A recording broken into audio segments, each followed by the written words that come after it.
Hey guys, welcome back to my channel Bansal biology. अगर आप कहीं पे भी असिस्टेंट प्रोफेसर बनना चाहते हैं दोस्तों, तो नेट और सेट एग्जाम कंपलसरी होता है। नेट होता है ऑल इंडिया लेवल पे एग्जाम, और सेट जो है हर एक स्टेट का अपना अपना एग्जाम होता है। बहुत सारे स्टेट्स अपना एग्जाम कंडक्ट करवाते हैं, जैसे मध्य प्रदेश सेट जो है वो भी अपना एग्जाम कंडक्ट करवाता है, स्टेट एलिजिबिलिटी टेस्ट करवाता है। अगर आप यहाँ पर असिस्टेंट प्रोफेसर बनना चाहते हो एमपी में, तो ये एग्जाम आपको क्लियर करने से बहुत ज़्यादा बेनिफिट हो जाएगा, क्योंकि इस साल उम्मीद है दोस्तों कि एमपी की असिस्टेंट प्रोफेसर की जो वैकेंसीज है वो भी आने वाली है। तो अगर आप ये एग्जाम क्लियर कर लेते हो, तो वहां पर आप आराम से अप्लाई कर पाएंगे। अगर आप देखेंगे, इस बार ये जो एग्ज़ाम है वो 1 मार्च को है दोस्तों। ये एग्ज़ाम जनवरी में होने वाला था, लेकिन इस एग्ज़ाम को कुछ दिनों से, या हम कह सकते हैं कुछ मंथ से पोस्टपोन कर दिया गया है। तो अब आपके पास एक्स्ट्रा मंथ्स प्रेज़ेंट है कि आप इस एग्ज़ाम की तैयारी कर सकें। एंड इसके साथ-साथ दोस्तों, इसके जो फॉर्म्स हैं वो अक्टूबर में आ गए थे, नवंबर तक आपको फिल करने हैं। और इसका जो एग्ज़ाम होता है ऑन एन एवरेज जनवरी में होता है। तो अगर आप नेक्स्ट ईयर के लिए फॉर्म फिल करना चाहते हो, तो इन डेट्स को ध्यान रखना। और अगर आपने ऑलरेडी फॉर्म फिल कर दिया है, तो आप एग्ज़ाम की अब आराम से तैयारी कर सकते हो। अगर हम देखें, ये जो एमपी सेट का एग्ज़ाम होता है, ये basically Madhya Pradesh public service commission के अंदर होता है, और इसमें अगर आपको असिस्टेंट प्रोफेसर बनना है मध्य प्रदेश में, तो इसके लिए बेसिकली एग्ज़ाम करवाया जाता है। इसकी एलिजिबिलिटी में दोस्तों, अगर आप जनरल ईडब्ल्यूएस से बिलोंग करते हैं, तो आपके मास्टर्स में मिनिमम 55% होने चाहिए। एससी, एसटी, ओबीसी, पीडब्ल्यूडी से बिलोंग करते हो तो 50% होने चाहिए। और अगर अभी आप अपने फाइनल ईयर में हो, मतलब आपकी एमएससी पूरी नहीं हुई है, आप फाइनल ईयर में हो, तो आप प्रोविज़नली भी इसमें फॉर्म फिल कर सकते हो, और फिर बाद में जब रिज़ल्ट आ जाएगा आपके एमएससी का, तो आप वहाँ पर दिखा सकते हो कि मेरी जो एमएससी है अब क्लियर हो चुकी है, मेरे इतने मिनिमम परसेंट आ चुके हैं। अगर आपने already UGC net, CSI net और एनी सेट एग्ज़ाम क्लियर कर रखा है, तो आप इस एग्ज़ाम के लिए एलिजिबल नहीं होंगे दोस्तों।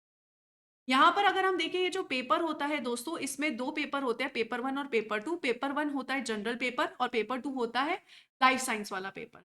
जनरल पेपर में होते हैं 50 क्वेश्चंस, और लाइफ साइंस वाले में होते हैं 100 क्वेश्चन। हर क्वेश्चन जो होता है दोस्तों 2 मार्क्स का होता है।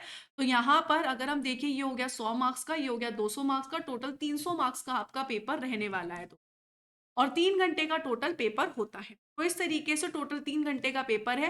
150 टोटल मार्क्स होंगे, 300 सॉरी 150 200 150 टोटल क्वेश्चन होंगे, और 300 मार्क्स का जो है पेपर आपका रहने वाला है।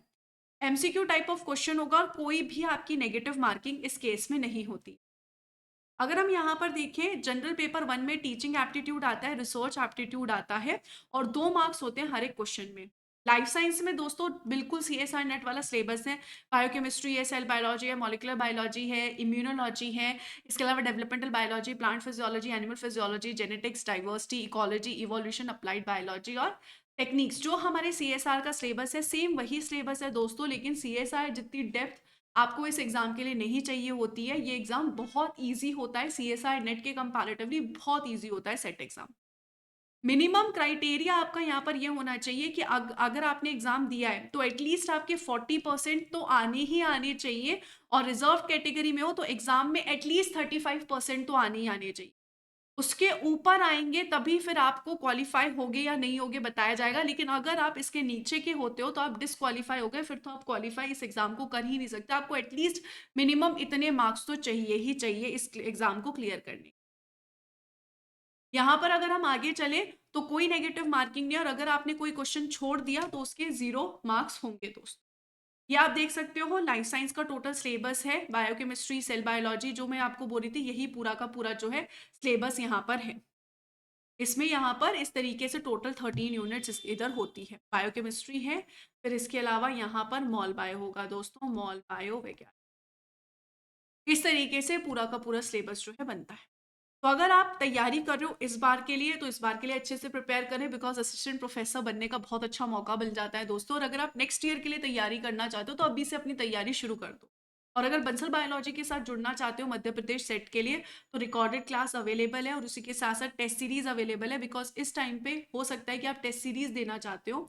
और अगर आप बाकी के सेट के साथ मेरे साथ प्रिपेयर करना चाहते हो, बाकी का कोई सेट देना चाहते हो, तो उसके लिए भी आप बंसल बायोलॉजी पे ज्वाइन कर सकते हो, उसकी टेस्ट सीरीज के लिए या फिर कंप्लीट कोर्स पे। बिकॉज अभी बहुत सारे सेट्स के नोटिफिकेशन आए हुए हैं और आते भी जा रहे हैं। Wish you all the very best guys, take care of yourself.